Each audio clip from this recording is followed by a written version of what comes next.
I'm about to ruin some relationship. The number one way that you can tell that a woman looks at you as a beta male is that she never initiates to go to Pound Town with you. Even something as small and subtle as her dressing in a thong, coming to bed looking more sexier than usual, maybe putting her booty on you. That's initiation. But if she never does that, that's because she sees you as beta. When a woman sees you as alpha, she always wants to do it. Women will get with guys as placeholders. You understand? They'll get with guys as placeholders. So a lot of dudes don't even know they're placeholders. A lot of dudes don't know that they're just, entertaining the woman until she finds who she really wants.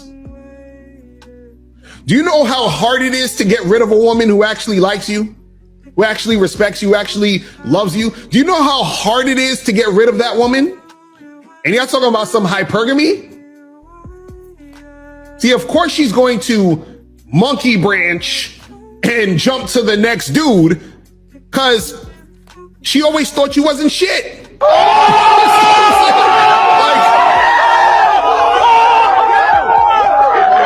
Guys, this is real simple. This is real simple.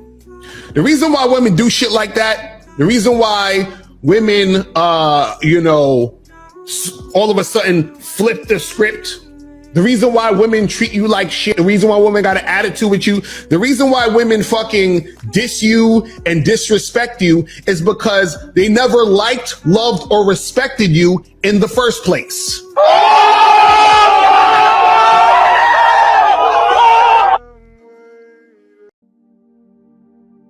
Ladies will go through years changing their man and afterward can't help thinking about what in the world happened to the person that she fell head over heels for.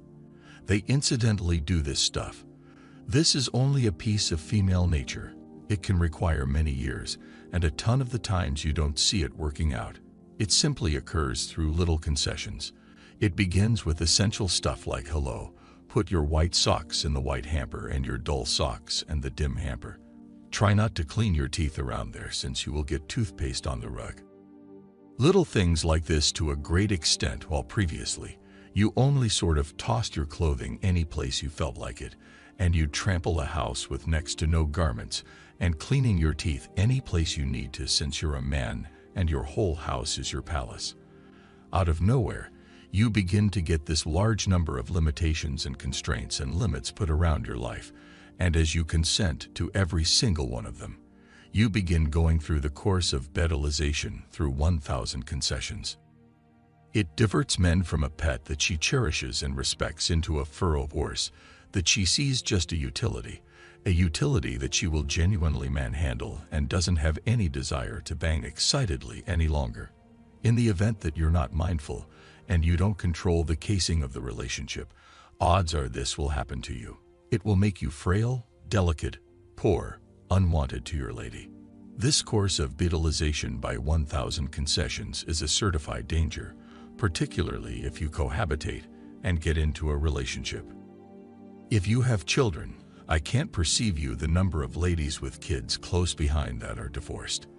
They avoided their spouses since 8 out of 10 times. It is ladies leaving the men. The dad loses contact with his own kids, sends colossal measure of cash through kid support, then gets BS. You got to pay attention to that all since she considered the person as a beta. I've seen a portion of these folks. You see them in the more youthful photographs where they have the spiked metal around their biceps. They were solid fellows at a certain point.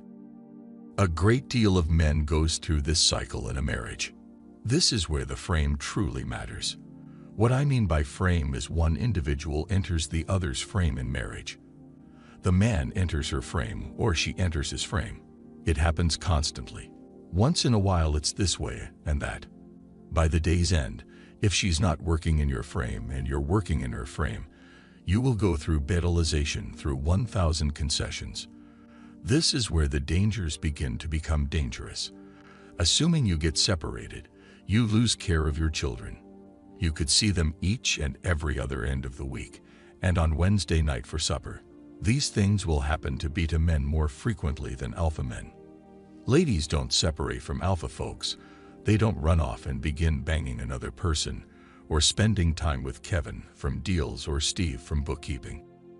That is the means by which it goes. They simply don't run off on folks that they're content with, folks that they check out, and their hypergamous hindbrain resembles all as well. Frequently, you'll get acquainted with her family around special times of year. She'll be like, "This is the rich business visionary." The fact that sort of stuff makes she'll relate the issue on everyone's mind, and everyone assembles around. And they're like, "Gracious, he is a swell fellow and so tasteful." They all affectionately view him. However, after some time, following 5, 7, or a decade later, the lady's advantage in her man fades gradually. They say longing in ladies simply tanks. It simply goes straight off the bluff rapidly over the long run. With folks, it's significantly more slow. For what reason does that occur? A ton of it has to do with where we reside, this present reality, and how society is. I likewise think it has a ton to do with the way that folks oversee connections. An excessive number of folks twist the knee to ladies extremely frequently for very little worth at all. That is bidalization. You're expressing yes to everything. You're yielding. You're twisting the knee. Saying no is totally fine, and okay is all right. We're not doing that. Either get your golf clubs and stir things up around town. Go to the rec center. Do anything you like. Try not to pay attention to that garbage.